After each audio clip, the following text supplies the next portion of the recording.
Hello, folks. While the world looks the other way at the failing kleptocracy of South Africa, events are underway. Striking nurses are causing chaos across the country, failing in the most basic of their responsibilities as public servants, to do no harm and to protect and aid the citizens of South Africa.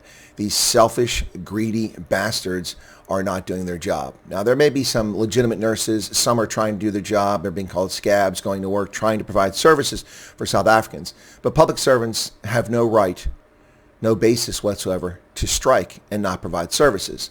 Air traffic controllers, police, military, first responders, fire departments, firemen, and healthcare providers have responsibility to provide healthcare regardless of their work conditions. It's a sacrifice that you willingly make when you enter the field to help and protect humanity. It's not the case in South Africa, where these scum are behaving in an unbelievable fashion, folks. Unbelievable the way they're behaving. Violent, unexpected, and unbelievable. That's how a paramedic described the moment healthcare workers who belong to the National Education, Health, and Allied Workers Union, that's a mouthful, NHAWU, attempted to remove a child on life support from an ambulance in KwaZulu-Natal this week. It's not the only event. They've also been blocking people from getting access to life-giving care in hospitals. Their job, the Hippocratic Oath, is to do no harm. In fact, they're doing nothing but harm in South Africa. Spoiled little turds who need to be shown a lesson here. So watch this video here. What's this about?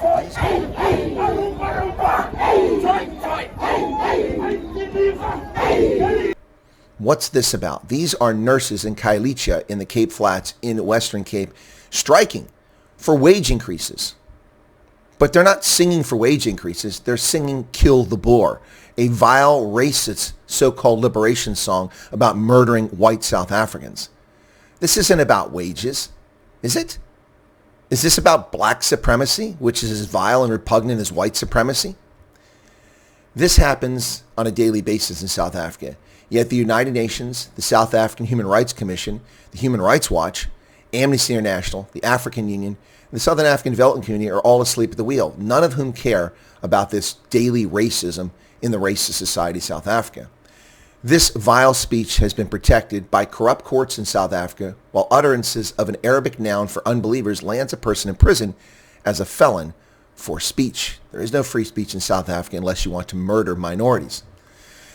Whatever happened to sticks and stones? Sticks and stones seems to be a motto when it comes to killing minority South Africans, but it's not such a standard applied to minority speech. Just ask Vicky Momberg. But this isn't really about black supremacy, at least not here in this instance. This is a generation of privileged, obese, spoiled offspring who've been inculcated to defaultly blame minorities every time their feelings are injured or any time they feel entitled to demand more. This lot of nurses is likely less racist than severely lacking in intellectual capacity. But ask yourself, who teaches people to be so vile and hateful? How exactly do 28,000 Boers impact the wages at state-owned and run medical facilities under a communist kleptocracy that is bleeding those very Boers dry through taxation to pay existing salaries for the scum singing and reveling at the thought of murdering them and their children? This is South Africa today, folks, in the 21st century. There is no rainbow nation. It's a racist nation of black supremacists and idiots and buffoons, unqualified people, entitled, obese people, pigs at the trough. Now, that may sound very unsympathetic to the nurses, and it is. Number one, this is an illegal strike. In South Africa, you must have permission from the government in order to strike. I know it sounds odd, but that is the law. This is an illegal industrial action. Every person on that picket line should be arrested and imprisoned, charged with violating the law. Simple as that. When you tolerate lawlessness, this is what you get. People singing, murdering minority South Africans. Kill the Boer, kill the Boer. What does the Boer have to do with your wages at a state-run and owned hospital where your salary is coming from the taxes of the people you want to murder? Again, I don't think any of these nurses have the intellectual capacity of a 2-watt light bulb. So really probably less about racism and more about the way they've been raised to think it's okay to sing songs about murdering people. Flip the script and put a bunch of Boers or white South Africans or colored South Africans out on the street singing, murder the Bantu, kill the Bantu, shoot the Bantu, hang the Bantu. We'd see immediate arrest. and screams of racism, but not in this situation. How do people come so much? People who never lived under apartheid. Look at these faces in this video.